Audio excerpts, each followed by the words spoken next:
Advocate Kuldeep Sharma ji. Shri Harivansh. Shri Harivansh गुरु जी, मेरे अब तक के या आने वाले जीवन काल में कुछ गलतियां पाप हुए हैं और जो होंगे, मैं ऐसा क्या करूं कि ये गलतियां जो मैंने किया ये मेरे आने वाली फैमिली या बच्चों पर उसका कोई असर ना हो।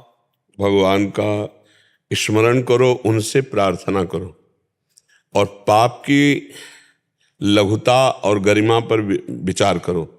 अगर वो साधारण पाप है तो बहुत जल्दी नष्ट हो जाएगा, और अगर असाधारण पाप है तो उसका प्रायश्चित करना होगा। अब जैसे आजकल गृहस्थों में असाधारण पाप बन रहा है, लोग जान नहीं रहे। गर्भ हत्या, भ्रूण हत्या, ये जो हो रहे नहीं, असाधारण पाप है ये ले डूबेगा। ये जो अगर परा रहा ना, ये इसका प्रायश्चित नहीं किया गया ना, तो आगे चलकर बुद्धि भ्रष्ट करेगा। जो बच्चे हैं उनकी बुद्धि भ्रष्ट करेगा, परिवार में अशांति, कलह और नाना प्रकार के दुख पैदा कर दे। तो कई ऐसे पाप होते हैं जो असाधारण होते हैं, उनका फिर या तो प्रायश्चित कर लेने तो भोगना पड़ेगा। अब वो अपने आप देखना चाहिए कि हमारे द्वारा जैसे किसी सोते हुए पुरुष का हिंसा आदि वृत्ति, परस्त्री गमन, मदिरापान, मांस खाना, भ्रूण हत्या, ये सब महापाप के अंतर्गत आते हैं। पंच महापापों में ये सब आते हैं। और अगर ये ऐसे पाप है तो फिर भगवान का नाम कीर्तन, भगवान का नाम जप, और एक बार श्रीमद् भागवत की सप्ताहिकी का पारायण किसी विद्वान भागवत प्रवक्ता से संस्कृत से बैठालकर अपने घर में 7 दिन में पूरी भागवत के 18,000 श्लोकों का गायन करा दे। हमारा विश्वास, हमारी श्रद्धा, बड़े से बड़े पाप का प्रायश्चित हो जाएगा। पर आगे से पाप ना हो, आगे से वो गलती ना हो, तो श्रीमद् भागवत का सप्ताहिकी गान और नाम जप और नाम कीर्तन, इससे पाप नष्ट हो जाते हैं। तो एक बार अपने पूर्व पापों के चिंतन में देखे कि क्या क्या ऐसा, अगर ऐसा भ्रूण हत्या, गर्भ हत्या, कोई ऐसा पराई माता बहनों के साथ ऐसे अपराध बन गए हैं, उन अपराधों का मोचन, क्योंकि हमें अंतिम समय तक भी भगवान की प्राप्ति का विश्वास दृढ़ रखना है। हमें मानव जीवन व्यर्थ नहीं जाने देना। यदि हम भूल से ऐसी गलती कर चुके हैं, हमसे अपराध बन चुका है, तो उसका मोचन भी है। हम अपने जीवन को नष्ट नहीं होने देंगे। हम भगवान की आराधना के बल से, भजन के बल से उसका नाश करेंगे। पर जब ऐसे कोई प्रारब्ध बनाने वाले पाप बन गए हैं तो उनका प्रायश्चित फटाफट कर लेना चाहिए। उसका प्रायश्चित है भगवान के 18,000 श्लोकों का जस गायन। श्रीमद् भागवत समर्थ गरज रही, महत पापों। देखो, धुंधकारी महापापी था, उसने परिस्त्री गमन भी किया था, हिंसा भी किया था, मदिरा भी पीता था, मांस भी खाता था, बड़ा पापी था। लेकिन 7 दिन भागवत सुनने के बाद विमान आया और भगवान के धाम को गया। ऐसे ही कई उदाहरण मिलते हैं। तो भागवत एक समर्थ है, श्रीमद् भागवत महापुराण समर्थ है। हम हिंदी की बात नहीं कर रहे, संस्कृत मूल घर में बैठाल करके ब्राह्मण को भगवान की तरह आराधना करके और वो उच्च स्वर से गायन करे, उसको पर्याप्त भेंट दे दी जाए, पर 18,000 श्लोक पूरे गायन करे, तो निश्चित सप्ताह की पारायण से बड़ा पाप नष्ट हो जाता है। और नाम कीर्तन, हम यस्य सर्व पाप प्रणाशनम, भगवान का नाम कीर्तन भी होना है। और नाम जप करो तो पूर्व जितने संचित कर्म, इस जन्म के नहीं, बहुत पीछे के, उनका भी नाश होकर भगवत प्राप्ति हो जाएगी। नाम जप, नाम कीर्तन और भगवान के गुणों का अनुष्ठान, ये बहुत जल्दी पापों का नाश कर देता है। महाराज, भागवत कथा यह वृंदावन में भी श्रवण कर सकते? अरे, इससे बढ़िया क्या है कि 7 दिन आकर वृंदावन वास करो और किसी भागवत प्रवक्ता से ऐसे करवा लो। बहुत पर सत्य हमारा उद्देश्य समझ रहे हो, 18,000 श्लोक संस्कृत से होने चाहिए। 18,000 श्लोक का मूल पाठ होना चाहिए, उससे प्रायश्चित होता है। जहाँ शुद्ध भागवत कहीं हो जाती होगी तो वहाँ पाठ भी होता होगा, आप देख लेना। अगर अब पहले, अब आज के तो हमें पता नहीं कि आज क्या पद्धति चलाई जाती। पहले 5 ब्राह्मण या 11 ब्राह्मण पाठ में बैठते थे। अभी भी होता है, होता है ना? हाँ। और फिर वो कथा, भगवत हिंदी से भगवत वार्ता, भगवत कथा गान की जाती है अलग, लेकिन पाठ करने वाले अलग होते हैं। हाँ, तो मूल चीज पाठ है, क्योंकि मूल 18,000 श्लोक पाठ होते हैं। कथा तो मेन प्रधान चरित्र लेकर कहा गया और आनंदित हुआ गया, लेकिन काम बनता है मूल पाठ से। मूल पाठ जो संस्कृत से होता है। महाराज जी, स्वयं भी कर सकते हैं उसका? बहुत अच्छा, बहुत उत्तम, यदि उसका ज्ञान हो तो, शुद्ध संस्कृत का ज्ञान हो तो बहुत उत्तम बात है। फिर तो उसमें 7 दिन क्या, रोज करो, 5 अध्याय 10 अध्याय रोज करो, साल भर में हो जाए तो भी कोई बात नहीं। रोज है। महाराज जी, जैसे मैंने पढ़ना स्टार्ट करी, अपराध हो गया था, तो मैंने सत्संग सुना। क्या? पढ़ना स्टार्ट किया, इनसे कोई अपराध हो गया था जो आपने बताया था उसका। हाँ, पर वो देखो ऐसा है कि आप शुद्ध पढ़ पाओ, आप पूरा पाठ कर पाओ। गृहस्थी में बड़ी समस्याएं हैं। मान लो आपका शरीर अशुद्ध हो गया, फिर आप पाठ कैसे करोगे? तो मैं ये पूछ रही हूँ कि मैंने उसको 6 महीने में मैंने उसको पूरा करा। फिर पाठ पर शुद्धता से क्या, संस्कृत से? अब पहले मैंने हिंदी से पढ़ा क्योंकि पहली बार, अब मैं संस्कृत से पढ़ रही हूँ उसको। संस्कृत पढ़ना आता है पूरा? उसको जोड़ जोड़ के मैं उसको पढ़ रही हूँ धीरे धीरे। वो तो कर दो, लेकिन प्रायश्चित करने के लिए जोड़ तोड़ नहीं चाहिए, सीधे बाण चाहिए। शत्रु को मारने के लिए जोड़ तोड़ नहीं चाहिए, उसके लिए सीधे प्रहार चाहिए। उसमें एक प्रायश्चित ये बनता है कि हमारा अर्थ जाता है। दूसरा प्रायश्चित बनता है कि हम उस विप्र की आराधना करते हैं। तीसरी बात ये होती कि वो पूर्ण रूप से 6 घंटे 7 घंटे जब पाठ करेगा तब 7 दिन में जाकर के हो पाएगा, तो बड़ा तप बनता है। तो जब हम अर्थ देते हैं, उसको भोजन प्रसाद पवाते हैं, उनकी आराधना कर, तो हमारा सच्चा प्रायश्चित हो जाता है। रोज अपने करें तो अच्छा ही है, पर हमें लगता है एक बार किसी ब्राह्मण से जरूर करा लेना चाहिए, उससे ज़्यादा लाभ की प्राप्ति है, उससे प्रायश्चित सच्चा प्रायश्चित हो जाता है। अब अपने लोग जब संस्कृत का ज्ञान नहीं, तो ऐसे ऐसे शब्द की त्रुटि हो जाएगी, अशुद्ध हो जाएगा। तो हमें लगता है कि अपने गुणगान करने में अशुद्ध हो जाए तो कोई बात नहीं अपने लिए, लेकिन जब अनुष्ठान कर रहे हैं तो उसमें त्रुटि नहीं होनी चाहिए। उसमें फिर किसी विद्वत ब्राह्मण को बुलाकर कर, या जो श्रीमद् भागवत का प्रकांड ज्ञान रखता हो वही उसको कह सकता है। नहीं तो ऐसे ऐसे श्लोक हैं कि जिनका आप सही उच्चारण नहीं कर पाएंगे। अगर संस्कृत में आपका प्रवेश नहीं तो आप उच्चारण नहीं कर पाएंगे। मैं अफ्रीका से हूँ, तो वहाँ पे साधु संत मिलते नहीं है और अकेले मैं तप करता रहता हूँ। तो इसीलिए मैं भी जानना चाहता था कि भगवत के लिए फिर हम कैसे प्रयास करें पढ़ने के लिए। वैसे अफ्रीका में साधु संत नहीं मिलते, मोबाइल तो रखते होगे, तो मोबाइल से तो आप हमारे भारतवासी किसी भी संत का प्रवचन सुन सकते हैं। हाँ, तो अपने को मानना है, मोबाइल ऐसे रख लिया और समझ रहे हैं वृंदावन में बैठे हुए सत्संग सुन रहे हैं, तो आपको वैसे ही लाभ मिलेगा। हाँ, लोग तो हमारे पास बाद में आते, पहले उनको लाभ मिल जाता है। पहले शराब ये सब छोड़ देते, तब बाद में आते हैं। तो आप अफ्रीका में रहते हुए भी सत्संग कर लीजिए। आप ये मत मानिए कि वहाँ कोई संत नहीं। आजकल तो मोबाइल भगवान में सब संतों के प्रवचन है, तो आप और नाम जप कीजिए और संयम से रहिए।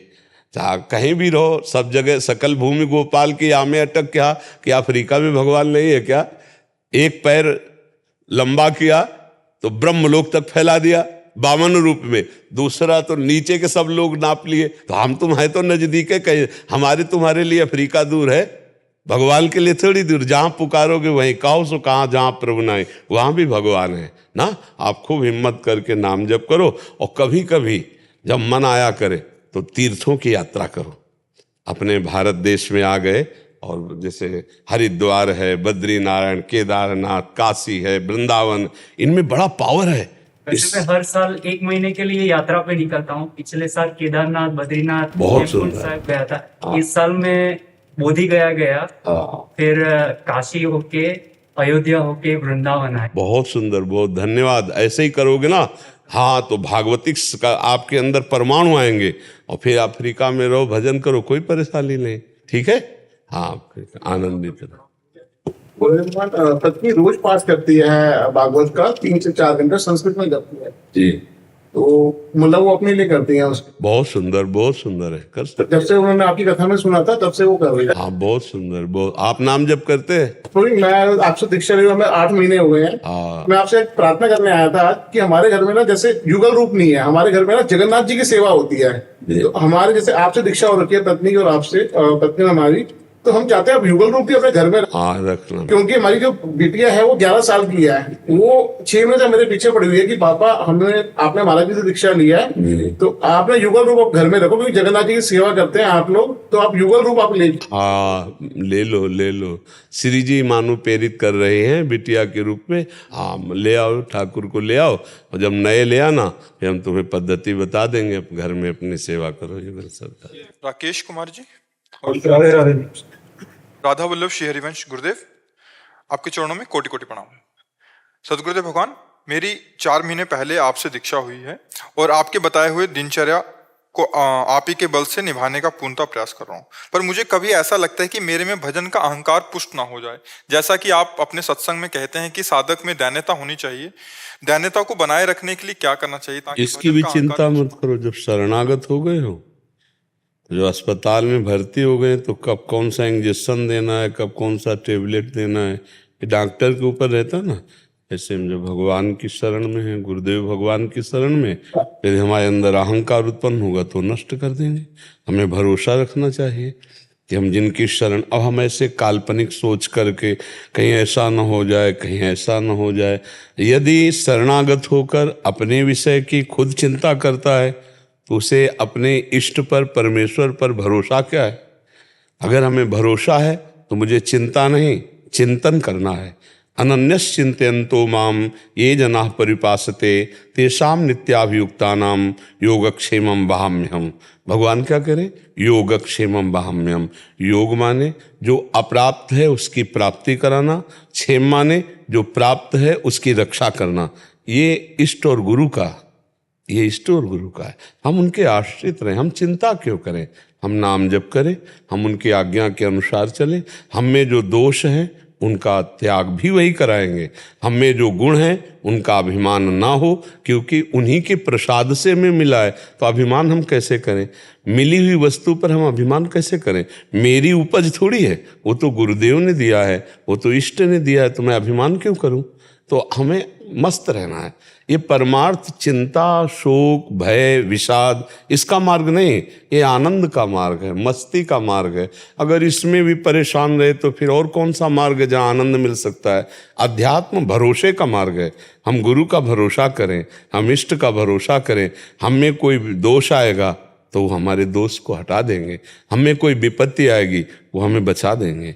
हमें दुख शोक सहने की क्षमता देंगे, हमें वो ज्ञान देंगे। हमें ऐसा भरोसा रखना चाहिए। ठीक है, खूब नाम जप करो और इसकी चिंता न मत करो कि मैं भजनानंदी का अहंकार आ जाएगा। नहीं नहीं, वो हम कल्पना केवल करते हैं। वो बहुत ज्ञान शिरोमणि है। अगर अहंकार आएगा तो ज्ञान दे देंगे तो नष्ट हो जाएगा। हमको भरोसा रखना है। भरोसे में बहुत बड़ा बल होता है।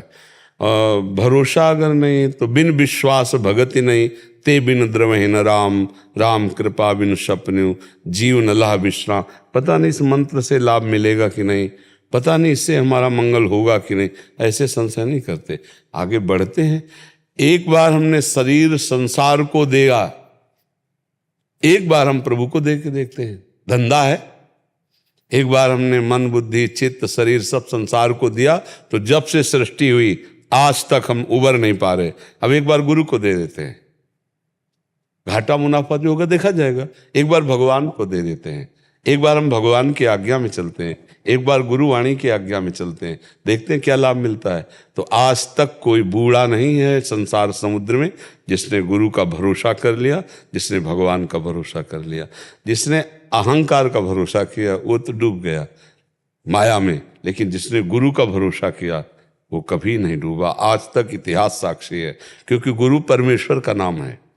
जो गुरु है वो परमेश्वर का, वो परमेश्वर ही गुरु है। कोई मनुष्य, कोई व्यक्ति गुरु नहीं होता, वही परमात्मा गुरु होता है। और वो जहां तुम हो वहां भी है, तुम्हारे अंदर भी है, तुम्हारे बाहर भी है, चारों तरफ वो है, तो रक्षा करेगा ना तुम्हारी। तुम चिंता क्यों करते हो? जी। शुभम जी पंचकुला से। जय श्री राधा हरिवंश। महाराज जी जय श्री राधे। महाराज जी, माया में रहते हुए माया से रहित कैसे रहा जाए? जो कि माया किसे कहते हैं? किसे कहते हैं माया? जब आप कहते तो माया में रहते हुए माया से बाहर कैसे हो, तो आप किसे माया समझते हैं? ये भोग विलासता जी, ये संसारिक माया जो उनसी है जी, संसारिक माया जो है जी। ये किसे समझते हैं आप? सबसे पहले माया का ये स्वरूप है, बाहर मत देखो पहले। फिर इसका दूसरा स्वरूप है अंताकरण, इंद्रियां, जैसे मन, बुद्धि, चित्त, अहंकार। फिर तीसरा स्वरूप है कारण शरीर, स्वभाव। यही माया है। और इसको मैं मान लेना, ये अज्ञान रूपी माया का और पर्दा चढ़ गया। मैं भोग रहा हूं, मैं देख रहा हूं, मैं सूंघ रहा हूं, मैं छू रहा हूं, मैंने भोगा, मैं ऐसा कर सकता हूं, मैंने ऐसा किया। यही माया है बच्चा, और कुछ नहीं।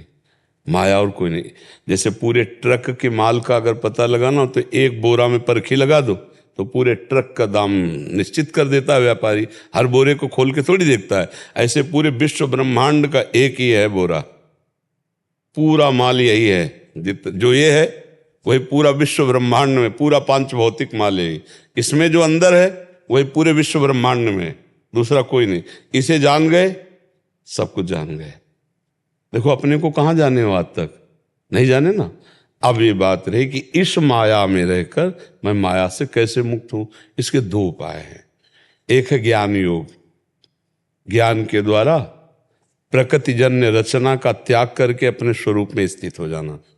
अब ये प्रकृतिजन्य रचना कितनी आकर्षणकारी है, आप देख लो। ऐसा लगता है कि हम भला ये नहीं है, यही तो लगता है कि हमें कितना ममता शक्ति इस शरीर से है, चाहे जितना ज्ञान बघारे, लेकिन लगता यही है कि ये मैं हूं। अंदर घुसो, मन बुद्धि चित्त अहंकार। बात हम कर रहे हैं प्रवचन भगवान की, चाह कर रहे हैं धन की, धन से भोगों की, भोगों में सुख की। सब गलती, सब गलती, सब गलती। इसीलिए सही बात जो अध्यात्म की हमारे अंदर आनी चाहिए वो नहीं आ पा रही। तो ज्ञान बहुत कठिन है। ज्ञान के लिए अब वो ऐसी योग्यता नहीं रह गई ज्ञान मार्ग में चलने की।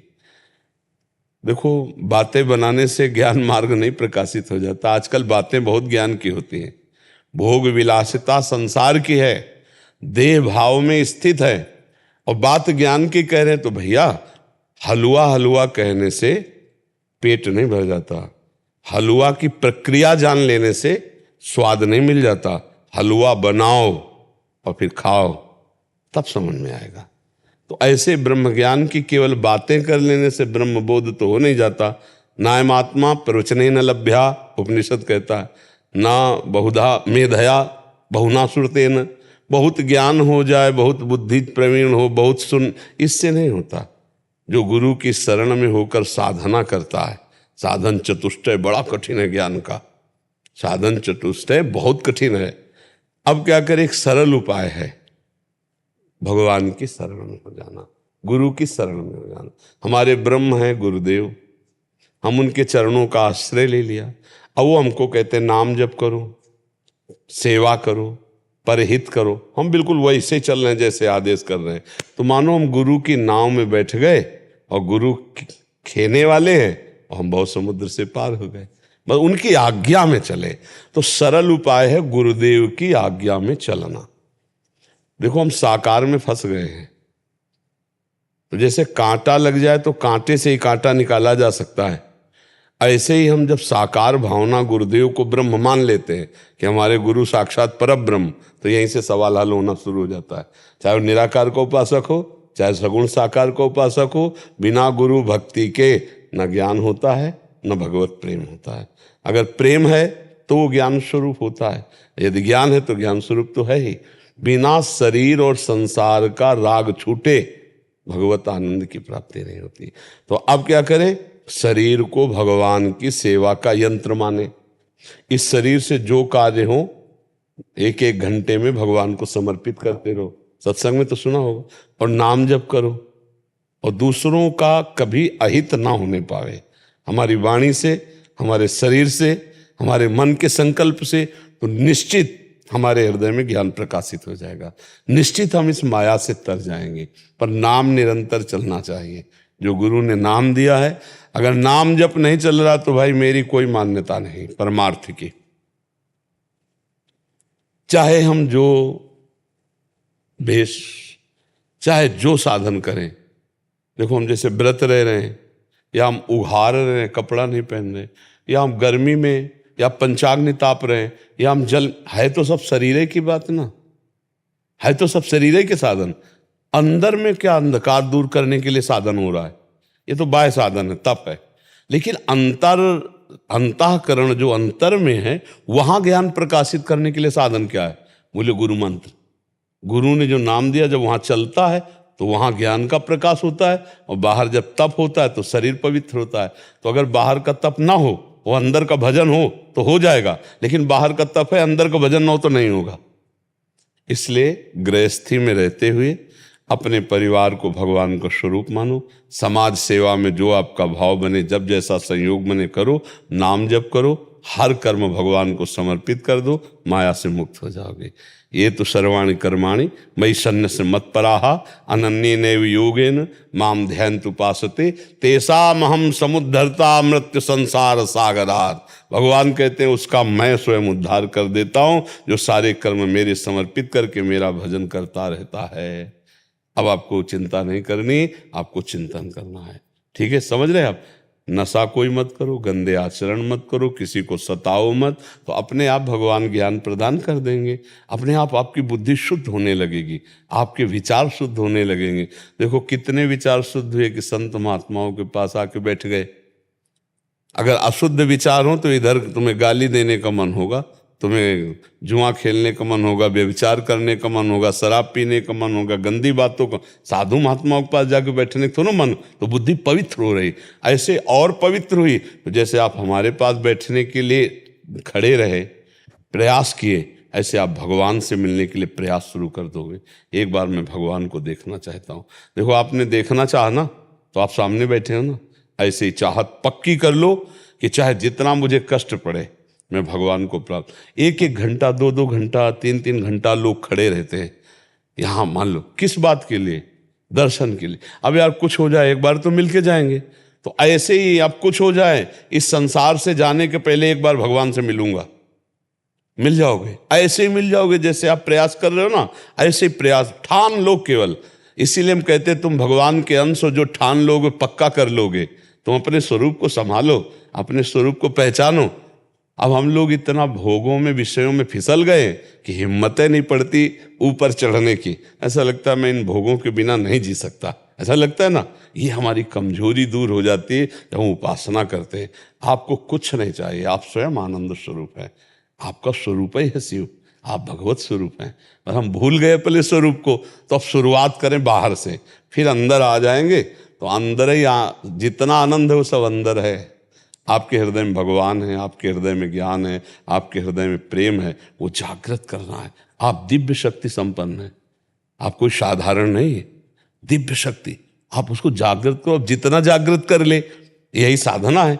अब जो सिद्ध पुरुष हो गए, जागृत कर लियो, भगवान के साक्षात स्वरूप हो गए। तो हमें डरना नहीं है, हमें अपने आचरण ठीक करने, खूब नाम जप करना, इसी जन्म में भगवान की प्राप्ति करनी है। जी। धीरज केसरी जी वृंदावन से। महाराज जी, क्या हम किसी सांसारिक व्यक्ति को वृंदावन की रज दे सकते हैं, खासकर जब हमें ऐसा लगता है कि वो रज अच्छी तरह से नहीं रख पाएगा? फिर भी अगर मांगता है तो हम दे देते हैं। अगर मांगता है तो, चाहत करता है तो हम दे देते हैं। उसका मंगल ही होगा, उसका मंगल नहीं होगा। चाहत करने पर, अनचाहे को ना दे। जो चाहत करे तो जरूर दे दे, क्योंकि ये ब्रह्मेश्वरादि सुदुरूह पदारविंदु श्रीमत पराग परमाद्भुत वही भवाया। अद्भुत सामर्थ्य वृंदावन रज रानी में है। अगर रज का वो सेवन करेगा तो निश्चित उसका हृदय पवित्र होगा और प्रभु के मार्ग में चलेगा। पर चाहत श्रद्धावान को ही देना चाहिए, अगर अश्रद्धालु है तो अपनी तरफ से नहीं देना चाहिए। महाराज जी, कभी कभी ऐसा सिचुएशन आता है कि उन्हें मतलब महिमा पता नहीं है, लेकिन जैसे कभी घर जाए तो वो भगवान के धाम आते हैं तो सोचते हैं कि रख लें, महिमा पता नहीं होती। फिर आप फिर भी दे देना। अगर उनकी, हम बताया ना, किसी भी तरह से चाहत हो कि धाम आए, थोड़ी रज ले जाएंगे, प्रणाम करेंगे, लगाएंगे, घर में रखी रहेगी, तो ले जाना चाहिए। क्योंकि धाम की महिमा का कहीं ना कहीं आदर है हृदय में, इसलिए तो रज रानी लेना चाहता है, तो जरूर दे देना चाहिए। जी महाराज जी, जो बीज वाले फल होते हैं जैसे आम आदि, ये सब श्री जी को भोग लगाने के बाद प्रसादी हो जाता है, तो बीज को हम फेंक देते हैं, ऐसा करने से क्या? तो आम जो है, जब हम भोग लगाते हैं तो ऐसे पूरा आम नहीं भोग लगाया जाता। आम को पहले छिलका हटाते हैं, फिर उसका गूदा निकालते हैं, फिर उसको भोग में लगाते हैं। तो छिलका और गुठली तो पहले ही हटा देते हैं। तरबूज हो गए, तरबूज एक एक बीज हटाते हैं। भोग लगाने की प्रक्रिया में ऐसा नहीं कि अमनिया किया ऐसे रख दिया, एक एक बीज हटा। जब हम तरबूज पाएंगे तो बीज हटा पाएंगे ना, तो हम श्री जी को भोग लगाएंगे तो चाकू से एक एक बीज हटा के तब भोग लगाया जाता है। ऐसे भोग लगाते हैं, इसका मतलब उसको ज्ञान नहीं है। नहीं तो हम जैसे कैसे पाएंगे? हम बीज रहित पाएंगे ना, बीज सहित तो नहीं पाएंगे। तो जब हम श्री जी को भोग लगाएंगे तो बीज हटा देंगे, जो तरबूज लाल वाला उसका बीज हटा देंगे। और उसमें तो बहुत सुविधा है, जो छोटा वाला आता है उसको खरबूजा कहते हैं। हाँ, उसमें तो बीज एकत्रित होता है, ऐसे हटा दो, लेकिन तरबूज में बीच बीच में होता है। तो हम छोटे छोटे पीस करते हैं और एक एक दाना जो बीज का है वो हटा देते हैं, फिर भोग लगाते हैं, ऐसे करते हैं। और जैसे आम बिल्कुल पका हुआ है तो उसको गिलास में निकाल कर रस रूप में भोग लगाते हैं, और जो अमनिया करने लायक है तो उसके गुठली और छिलका हटा देते हैं, फिर जो गूदा है उसको भोग लगाते हैं। ऐसे भोग लगाया जाता है, ऐसे थोड़ी कि आम ऐसे रख दिया गया, ऐसे वो भोग नहीं लगता, ऐसे रख देना भोग नहीं लगता, भोग अमनिया करके लगाया जाता है जी। महाराज जी, जैसे बहुत जनों को बांटना हो तो दृष्टि भोग में ऐसे दिखा के ऐसे बांट हाँ। सकते हैं, फिर गुठली हाँ, आदि का- दृष्टि भोग में तो ऐसे बांट सकते हैं, लेकिन प्रसाद जो पवाया जाता है वो ऐसे पवाया जाता है। मतलब दृष्टि भोग लगा के, जैसे अभी पता लगा कि 200 आदमियों को देना है, हाँ, हाँ। तो ऐसे अर्पित करके ऐसे पहाड़ी देते हैं। आम है तो उसको एक हाँ, एक हाँ, करके सब ऐसे, ले ले, फिर हाँ। गुठली का कहीं हाँ, भी करते हैं वो उसको। बिल्कुल अलग बात है जी। नितेश कुमार जी,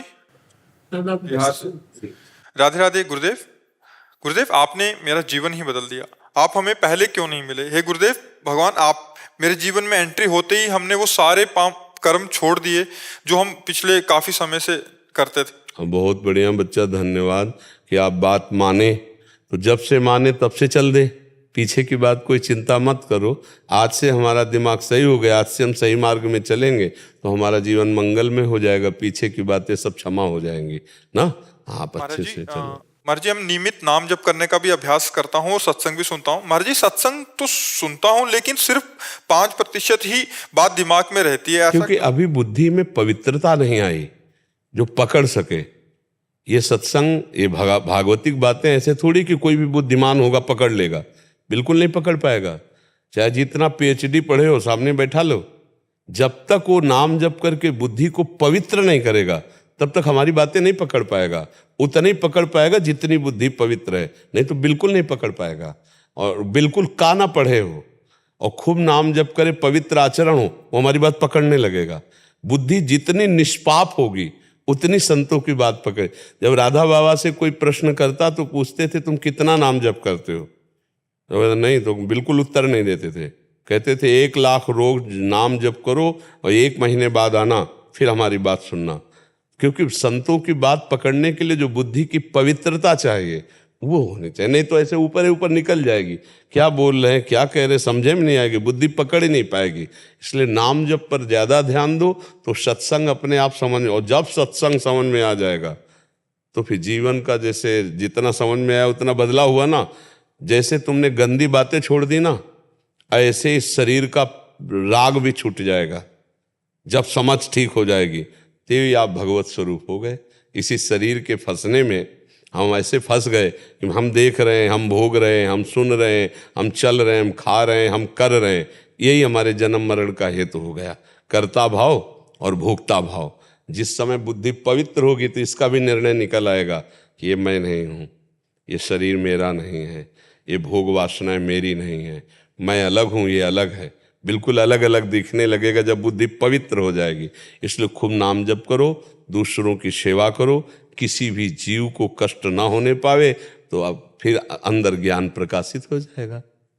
तनुज कुमार शुक्ला जी, कानपुर नगर। श्री हरिवंश जी, राधा वल्लभ श्री हरिवंश। महाराज जी, महाराज जी आपके चरणों में कोटि कोटि प्रणाम। महाराज जी, मैं जितना राधा नाम जप बढ़ाने की कोशिश करता हूँ उतना ही क्रोध भी ज्यादा आता जाता है। फिर ग्लानि होती है कि देखो, नाम जप के क्रोध माध्यम ही नहीं, अकेले क्रोध ही नहीं आएगा, काम भी आएगा, अहंकार भी आएगा, मोह भी आएगा, ममता भी आएगी। ये सारे दोष गिराना चाहेंगे।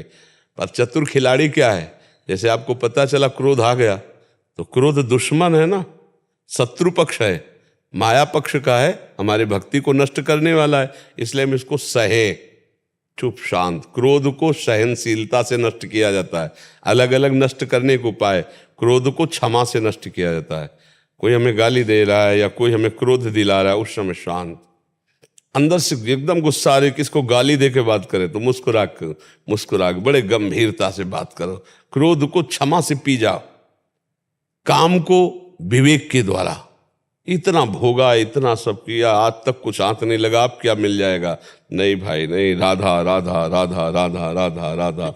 ममता यार इतने जन्म हो गए सब भटकते भटकते, अभी तक शांति नहीं मिली। तो ये शरीर या शरीर के संबंधी सब छूट जाएंगे। एकमात्र ममता तो प्रभु के चरणों में होनी चाहिए। सबकी ममता ताक बटोरी, मम पद मनहि बांधे बरडोरी। सत्संग से प्राप्त ज्ञान के द्वारा, वो विचार के द्वारा इन विकारों से बचता है। एक विकार थोड़ी, सैकड़ों विकार आते हैं, उनको हटाना होता है, उनको सहना होता है, उनको मिटाना होता है, तभी हमारा भजन आगे बढ़ेगा। अब भाई हम जब युद्ध करने गए हो, कोई सैनिक हो, तो युद्ध किस बात का? युद्ध तो तभी है जब विपक्ष बड़ा जोर का हो, तभी आनंद आता है सूरवीर योद्धा को लड़ने में। तो भक्ति अगर भगवान की तो माया भी भगवान की। जब भक्ति के पक्ष में चलोगे तो माया विरोध खड़ा करेगी। उसका विरोध यही, काम क्रोध लोभ मोह मद मत्सर, इन्हीं पर विजय प्राप्त करना है। महाराज जी, पहले कम क्रोध आता था, अब और ज्यादा आता है। नहीं, पहले कम क्रोध नहीं आता था, पहले तुम्हारा विवेक उसे देख नहीं पाता था। अब पवित्र हुआ, सावधान। जैसे पहले चोर चोरी कर रहा था, हम सावधान थे नहीं तो पता नहीं चला। आज जब सावधान हुए तो छोटी सी भी बात में पता चल जाता कि क्रोध आ गया।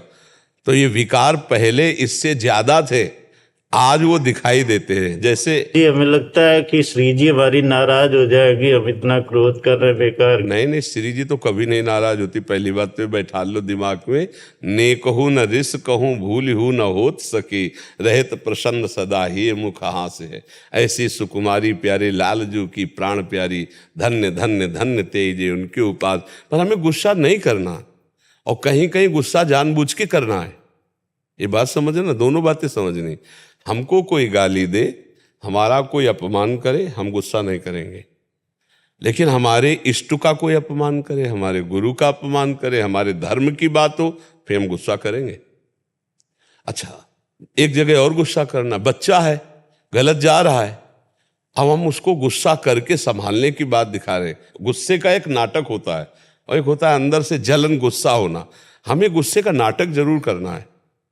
अगर गुस्से का नाटक नहीं करोगे तो संसार में नहीं चल पाओगे, साधु महात्मा नहीं हो, गृहस्थी में हो। गुस्से का नाटक करना है, भौं टेढ़ी रखनी, हृदय मृदु रखना है। एक गांव में सांप बहुत गांव के किनारे लगता था, तो देवर्षि नारद जी निकले। लोगों ने प्रार्थना की कि सांप को समझा दीजिए, वो बहुत लोगों को परेशान। तो नारद जी ने सांप को डांट दिया। अगली बार आए तो बहुत पीटा हुआ पड़ा था। तो उनका तुम्हारी दुर्दशा कैसे हुई? बोले आपने की, आपने मना कर दिया है तो इसीलिए हम चुप हैं, तो हमें सब पीट रहे हैं। तो उनका भैया काटने को मना किया, फुसकारने को नहीं। फुसकार, जो ही फुसकारे उसे नजदीक कोई आता नहीं। तो देखो, काटना नहीं है किसी को, असली में क्रोध हृदय से मत करो। लेकिन फुसकार बंद कर दिए ना तो लोग जो है पीट देंगे। फुसकार बराबर होनी चाहिए। नजर में पावर और वाणी में मृदुता हो, पर व्यवहार हमारा ऐसा होना चाहिए कि यार बहुत भयानक आदमी है, इससे पंगा लेने का मतलब, लड़ाई झगड़ा करने का मतलब पिट जाना। और बहुत सीधे साधे रहोगे तो जो मनाएगा वो नहीं। तो इसलिए गृहस्थी में रहना है तो क्रोध करना नहीं, लेकिन क्रोध का नाटक कई जगह करना पड़ेगा। जैसे बच्चा है अपना लड़का, अब गलत मार्ग में जा रहा है तो ऐसे समझाओ, बेटा गलत है मत, तो तुम्हारी एक बात नहीं मानेगा। अगर दोबारा गलती की ना, अब वो सही समझ में आ जाएगा। भय बिन होए न प्रीति, ये सिद्धांत है। 3 दिन समुद्र के आगे हाथ जोड़े भगवान व्रत किए बैठे रहे, माना समुद्र। और जब कहा लक्ष्मण बाण सरासन आनु, सोखों वारिद बिसिक कृसानु, सठ सन विनय कुटिल सन प्रीति, सहज कृपन सन सुंदर नीति, ममता रथ सन ज्ञान कहानी, अति लोभी सन विरति बखानी, लाव अभी इसको सोख तेज। तो कनक थार भरी मणिगण नाना, विप्र रूप आयो तजमाना। और थार में दुनिया के रतन लेके भगवान के चरणों तारा हिमाम। 3 दिन से उपवास किए, हाथ जोड़े बैठे, हार जाते तुम्हारी इज्जत बन जाती, नहीं आया। और जब अग्निबाण संधान अपने आप आ गया तो कहा गया बहुत सुधाई ते बड़ दोषु। थोड़ा सा तो रखना पड़ेगा, घर परिवार है, समाज है, थोड़ा अंदर से नहीं जलना, लेकिन क्रोध का नाटक करना पड़ता है। कई ऐसी परिस्थिति होती है, जैसे अधर्माचरण वाला है, वो उपहास कर रहा है इष्ट का, गुरु का, ऐसे तो फिर ऐसे रहे, दोबारा नहीं। अगर गुरु निंदा की, धर्म के विरुद्ध चले तो फिर समझ लीजिए क्योंकि शास्त्र सिद्धांत है, गुरु की निंदा सुनना, धर्म की निंदा सुनना, भगवान की निंदा सुनना महापातक है। कान में अंगुली डाल के तो भाग जाए, सामर्थ्य ना हो। पर जो क्या रोल करते करते रोल में उतर जाते हैं आप चूंकि नहीं, अच्छा देखो, नाटक में जब वो विरोधी पक्ष का होता है, जैसे मान लो कोई भी संवाद हो रहा है, तो नाटक को नाटक ही समझ के संवाद करता है, असलियत में तलवार नहीं घोंप देता है। समझ रहे हो? ऐसे ही यहाँ नाटक करना है क्रोध का, असलियत में नहीं लड़ाई लड़नी है, थोड़ा सा नाटक तो करना पड़ता है गृहस्थी में। महाराज जी, जैसे पत्नी के ऊपर ज्यादा क्रोध आता है तो उनको लगता है कि ये भक्ति में जा रहे हैं तो हमारा ख्याल कम रखना है, हमारे ऊपर क्रोध करने लगना है। नहीं है तो तुम पत्नी से क्रोध क्यों कर? हमें तो लगता है ज्यादा प्यार करना चाहिए भक्तिवान से। भक्तिवान का मतलब है हृदय और सरस हो जाना, पत्नी में भगवत भाव रखना। पहले तो पत्नी मानकर प्यार करते थे, अब तो भगवान की मान के प्यार करते हैं, तो अब तो और प्यार करेंगे। हमें लगता है कि अगर हमारी भक्ति में सही माने में त्रुटि है तो फिर ये बातें आती, नहीं तो नहीं आती है। क्योंकि जब हम अपने बेटे को देखेंगे तो और प्यार आएगा, क्योंकि अभी तक केवल बेटा मान रहे थे, उसमें भगवान को हम देख रहे हैं, तो और दुलार करेंगे, समझाएंगे, और जरूरत पड़ी तो डांट लगाएंगे। ऐसे पत्नी है तो अर्धांगिनी है, अब वो कोई दासी तो है नहीं, तो हम उससे अगर कोई बात करते हैं तो एक मित्रवत बात करते हैं। अगर कभी उससे गलती हो जाती तो क्या आपसे गलती नहीं हो जाती? अपनी गलती को जैसे आप क्षमा कर देते वैसे पत्नी की गलती को क्षमा करें। और हमें लगता है प्यार में बहुत ताकत है। अगर आप पत्नी को प्यार करो तो वो भक्ति की सराहना करेगी, और आप पत्नी से बिगड़ के रहोगे तो कहेगी कौन सी भक्ति है सीख रहे हैं भैया, कि हमारे हमसे ही विलगाव होता जा रहा है, तो ऐसी भगवान की भक्ति कभी ना दिखावे जिससे परिवार के लोग दुखी हो जाएं। अब पत्नी को लगे भगत हो रहे हैं, बाबा जी तो नहीं बन जाएंगे, तो ना हमसे बात करते हैं ना हंसते हैं, और जब बात करते हैं तो एकदम नाक में गुस्सा रख के। तो हमें लगता है भक्ति का स्वरूप तो है नहीं। भक्ति का स्वरूप ये कि जब से वृंदावन गए बदल गए, जब से संत समागम किए, अब तो बहुत प्यारा स्वभाव हो गया इनका। ऐसा होना चाहिए, नहीं अपनी सखियों से बात करेंगे, जब से वृंदावन गए तो बर्बाद हो गए। ना हमसे बात करते हो, जब बात करते हैं तो गुस्सा करके करते। हमें लगता है ये भक्ति का स्वरूप तो। जैसे क्रोध का रोल करना है वैसे प्रेम का भी रोल करना है। और क्या, भगवान सब में विराजमान है, उन्हीं को देखकर प्यार करना है। ऐसे प्यार तो सारा संसार कर रहा है। भक्त भगवान को देख के प्यार करता है। जैसे गौर से देखो तो वही प्रकाश साफ में है, बिजली वही है, पावर वही, सब में चेहरे अलग अलग हैं लेकिन परमात्मा वही एक प्रकाशित हो रहा है। तो हम उसी परमात्मा से प्यार करते हैं, हम उसी परमात्मा से बात कर। ये जब भगवान से प्यार उदय होता है तो चराचर जगत में प्यारा सबको ही लगने लगता है। जैसे हमारा चश्मा लाल हो तो सब लाल नहीं दिखाई देता, ऐसे अगर भगवान से प्यार होता है तो सबसे प्यार। ऐसा नहीं होता भगवान से प्यार होता है तो सबसे नाक चढ़ा के वो बात करे, ऐसा नहीं होता। तो इसलिए थोड़ा सुधार कीजिए भक्ति में, और सुधार, और पत्नी को जरूर प्यार कीजिए। हम इसलिए कह रहे हैं कि अगर घर में कलह और शांति हो गई तो फिर भक्ति नहीं कर पाओगे। वो अर्धांगिनी है। भक्ति में सबको संतुष्ट रखने का भाव होता है, जिससे मिले उससे वाणी के द्वारा, व्यवहार के द्वारा। तो उसके अधिकार को जरूर ध्यान रखिए कि पत्नी का अधिकार क्या है, उसके अधिकार की पूर्ति आप करते रहिए। तो आप जो आराधना कर रहे हैं तो भगवान आपके अधिकार अनुसार आपकी पूर्ति करते रहेंगे। वो लोग अज्ञानी होते हैं जो अपने कर्तव्यों को भूल जाते हैं कि पिता हो तो पुत्र के लिए क्या कर्तव्य है, पति हो तो पत्नी के लिए क्या कर्तव्य। आपको ये नहीं देखना कि पत्नी है तो उसका कर्तव्य मेरे लिए क्या है, नहीं। आप भक्त हो, अब आपका भाव बनना चाहिए। आपके माता पिता हैं तो उनके लिए आपका क्या कर्तव्य, अपने कर्तव्य का आप पालन करो, भगवान प्रसन्न हो जाएंगे। भगवान का नाम जप करते प्यार से बात, अंदर गुस्सा आ रही, मान लो कोई त्रुटि हो गई परिवार में किसी से, अंदर गुस्सा आ रही, पहले नाम जप कर उसे समन करो, फिर प्यार से उससे बात करो। देखो आपको से गलत हो गया, आपको अगली बार गलती हुई ना तो अच्छा नहीं रहेगा, फिर ऐसा। वो थोड़ा सा रोष दिखा दिया लेकिन गुस्सा नहीं है। ये भक्ति का होता है। क्या हमें गुस्सा नहीं आती? हम भी गुस्सा का रोल करते। अब जैसे कोई साधक है, कोई गलती हो गई तो से एक बार तुम्हें क्षमा कर दिया, अगर दोबारा हुआ तो आप समझ लीजिएगा। अब बच्चे हैं, अब अगर भय नहीं रहेगा तो मनमानी आचरण नहीं हो जाएगा। तो ऐसे है, हमको क्रोध का स्वरूप अंदर जागृत नहीं करना, पर कहीं ना कहीं जरूरत होती है, शासन के लिए जरूरत होती है। अगर भय परिवार का खत्म हो गया ना आपके प्रति तो फिर ठीक नहीं रहेगा। थोड़ा भय रहना चाहिए बच्चों को, परिवार को, कि अधर्माचरण में उनकी रति ना हो, उनको डर होना चाहिए। तो हमें लगता है कि अगर पिता भक्तवान और शासन करता है तो परिवार बहुत अच्छा निकल जाएगा। बहुत सीधाई ते बढ़ दो, सो ज्यादा सीधापन भी नहीं होना चाहिए। कोई साधु महात्मा नहीं हो, गृहस्थी में थोड़ा सा हाँ तभी, नहीं तो अगर सीधापन हो तो खेत की जो है जो भी सामग्री है वो दूसरे ही ले जाएंगे। जब उसको डर होता है कि यार वो खेत वाला आ गया, तो ऐसा थोड़ा होना चाहिए। तो गृहस्थी में क्रोध का थोड़ा सा नाटक किया जाता है, पर नाटक ही होना चाहिए, असलियत में नहीं। जब असलियत में बात बिगड़ने वाली हो तो मौन हो जाना चाहिए, शांत हो जाना चाहिए। राधा राधा राधा प्रभु जाने प्रभु देखें, उस समय हट जाओ। नहीं गुस्सा में मान लो ज़्यादा किसी से मारपीट, ऐसा किसी के नाक में लग जाए, कोई मर जाए या कोई, तो जीवन भर जेल भोगोगे, फिर भजन तो होगा नहीं।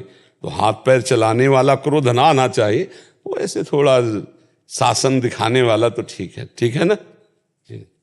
गुरु जी, और ये गया धाम से श्री हरि का चरण पादुका है और ये वहीं छपता है प्रतिदिन, तो मैं यहाँ आपके दर्शन के लिए लाया। और ये है कि गया जी में गया असुर जो जन्म लिए और जन्म के बाद असुर कुल में जन्म प्राप्त करते हुए भी उन्होंने भगवान से प्रार्थना की जो मृत्यु प्राप्त हो जाए, उनका पिंड बना करके इनके चरण पर अर्पित करने से उनको मोक्ष की प्राप्ति हो जाए। तो अगर ऐसा है तो फिर अगर अधर्म भी जो कर रहे हैं और उनके वंशज आकर के और पिंड करें तो वो मोक्ष प्राप्त कर लेंगे, क्योंकि भगवान का ऐसा विधान है। जैसा भगवान विधान बनाते हैं, यदि हम ऐसा करें तो उनका मंगल हो जाएगा। अगर ऐसा मंगल न होता तो मानो जिसके कुल में भगवान का भक्त प्रकट हुआ तो 21 पीढ़ियां कैसे भगवत प्राप्त हो जाती। कहा जाता है ना कि 14 आगे की 7 पीछे की 21 पीढ़ियां भगवत प्राप्त हो जाती है। तो मानो कोई अधर्मी रहा है और भगवान श्री हरि के चरणों की आराधना कर रहा है। हम पिंडदान पर उतना भाव नहीं रखते, हम आराधना पर रखते हैं। मैंने भी जजमान को बोलता हूँ कि अपने लिए आप जो है नाम जप, हाँ, अपने लिए ये करिए कि अपने पूर्वजों के लिए नाम जप करके उनको समर्पित कीजिए। खास बात यही भाव हमारा पुष्ट रहता है। समर्पित करेंगे तो जी तो प्राप्त हो जाएगा, परम धाम प्राप्त, बिल्कुल इस पर विश्वास हमारा है। धन्यवाद। देशपाल मौर्य जी बरेली से। जी महाराज जी ये कह रहे हैं कि ये प्रभु की कृपा से एक सेवा करते हैं कि आसपास के क्षेत्रों से जहाँ भी इनको सूचना मिलती है, जो खंडित मूर्ति पूजा सामग्री जो लोग प्रिंट करा के ऐसे फेंक देते हैं कचड़े आदि में, झंडे आदि में, वस्त्रों में, ग्रंथों में, वो ये गंगा जी में जाके विसर्जित कर देते हैं। तो इनका एक था कि अभी फिर कुछ लोगों ने इनको बोला कि गंगा जी में विसर्जित करके उसको वो मत करो, खड्डे में। हाँ, ये बहुत उत्तम बात है, उत्तम बात। इन्होंने ये भी घर घर बांटते हैं कि कोई भी ऐसा मत करें।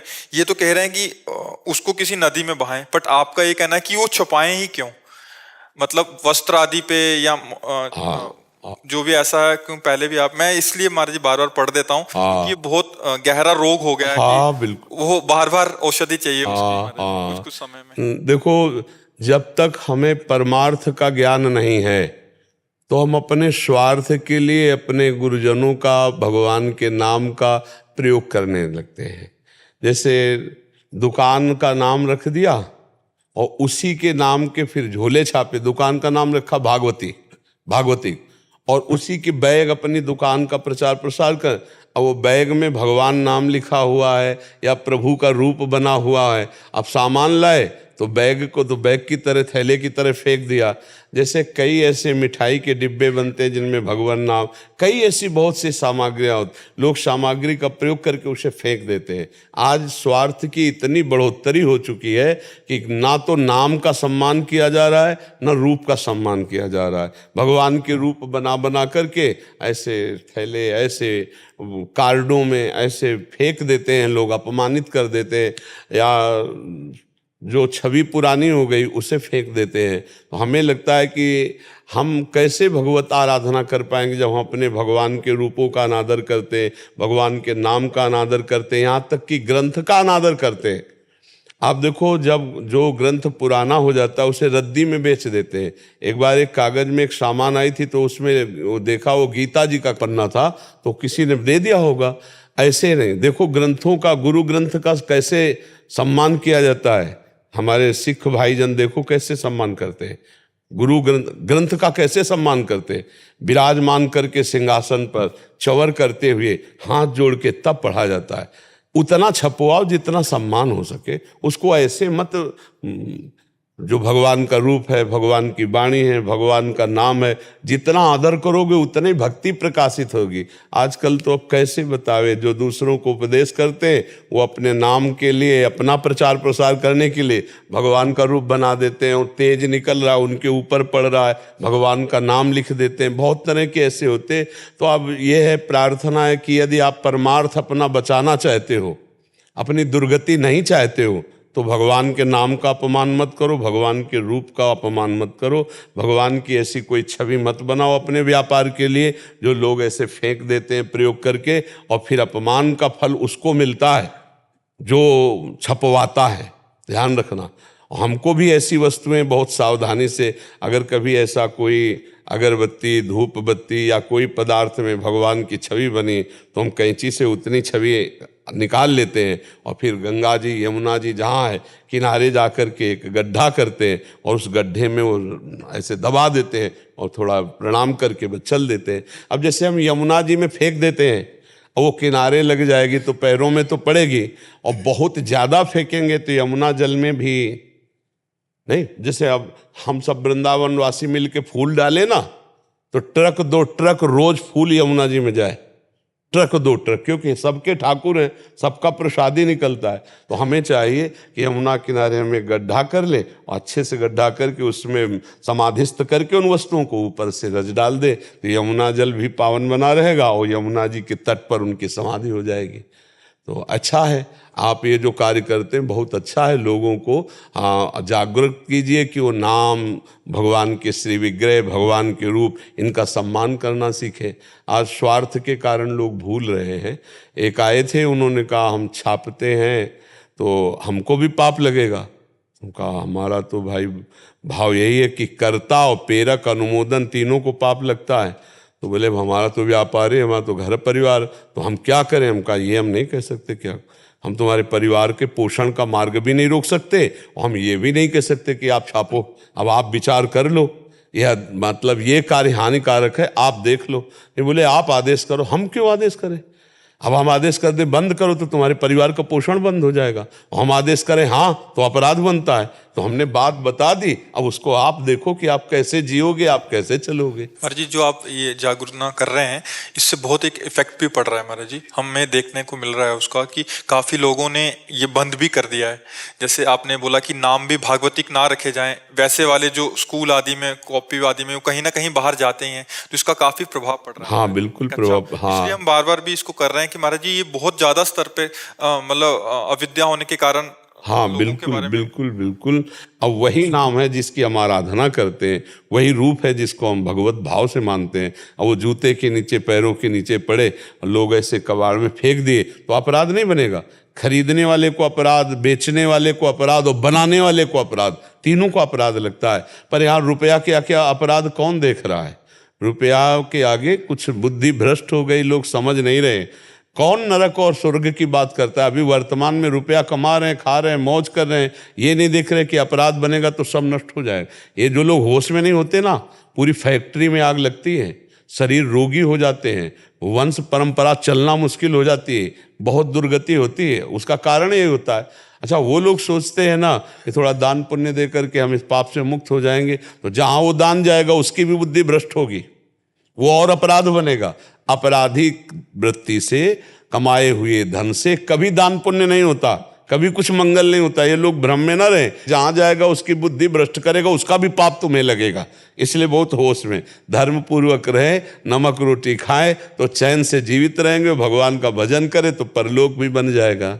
महाराज जी, सुबह जाते हैं हम लोग, मतलब गांव से ही 2-4 लड़कों का सहयोग मिल जाता है, तो बाइक से उठा के जाते हैं। अभी तो नाली के किनारे भी होते हैं, मतलब भगवान का नाम वगैरह। और कुछ अब तो ऐसी छवि बन गई है सर मेरी कि मुझे कोई नाम मिलता है भगवान तो मुझे दे देते हैं, तो मैं पॉकेट में रख के जो है जब अगली बार जाता हूँ तो फिर। अच्छा महाराज जी, जो खंडित मूर्तियाँ होती हैं जैसे उसमें प्रिया प्रीतम भी हैं, तो कुछ लोग जो ये कहते हैं प्लास्टिक के होते हैं, तो उनको क्या करें महाराज जी? हम बताए ना, गड्ढा खोद करके समाधिस्थ करो। हाँ, गड्ढा खोदो यमुना किनारे, गंगा किनारे, और समाधिस्थ कर दो उनको जल। जैसे जो रामगंगा है बनाई, जो बरेली के पास में, जी वहाँ पर मेला भी लगता है, पूर्णिमा होती है, तो ऐसे लोग आते हैं तो वहाँ पे भी बहुत सारी गंदगी हो जाती है, घर से हवन सामग्री लेके आते हैं, उसमें जैसे झंडियाँ हो गई, जी। तो उनका क्या करें महाराज जी, उनको भी गड्ढा करें? हाँ, डंडा हटा दो, डंडा बाहर फेंक दो, और झंडा झंडा लेकर के गड्ढा खोद करके इधर कर दो। वो ये बहुत सुंदर बात है। अब जैसे रज की लक्ष्मी गणेश जी बने, ये जल में डाल दोगे तो घुल जाएंगे। हाँ, पर और जैसे फूल माला है, अब ये बहुत मात्रा में होगा तो सड़न पैदा करेगा, क्योंकि अब इस कोटि का प्रवाह नहीं रह गया है नदियों की धाराओं में, जो सब बहते हुए समुद्र में पहुंचे। तो हमें लगता है उत्तम बात यह है कि बहुत किनारा बड़ा होता है, गड्ढा खोदा, हाथ दो हाथ, और वहीं सब दफना कर ऊपर से ढक दिया। और प्रिया प्रीतम जो है, प्रिया प्रीतम की जो, हाँ हाँ बिल्कुल बिल्कुल, हाँ बिल्कुल बिल्कुल ऐसा कर देना चाहिए। और मिट्टी जो मिट्टी से बनी है, जैसे वो जल में डाल दोगे तो 2-4 घंटे में वो जल घोल करके रज स्वरूप कर देगा। ऐसा कर दो, बहुत अच्छा है। धन्यवाद है आपको कि आप ऐसा भागवतिक कार्य करते। भगवान ऐसे सद्बुद्धि प्रदान करे ऐसे। जी हाँ, बिल्कुल नहीं, बहुत उत्तम बात है महाराज जी। जैसे अगर कार्ड आदि हैं बहुत ज्यादा हो जाएं, इस उद्देश्य से नहीं, मतलब कि उसका अपमान हो, इस उद्देश्य की कि जैसे उसमें अग्नि आदि लगा के उसकी राख को, हाँ, भगवान का स्वरूप अग्नि है, अग्नि भी भगवान का स्वरूप है। क्या होगा, वो राख रूप में हो जाएगा, वो बिल्कुल बिल्कुल उत्तम बात है। भगवान का स्वरूप अग्नि है, सम्मान से उसको अग्नि भगवान कहा जाता है ना। अग्नि में यज्ञ भी तो किया जाता है।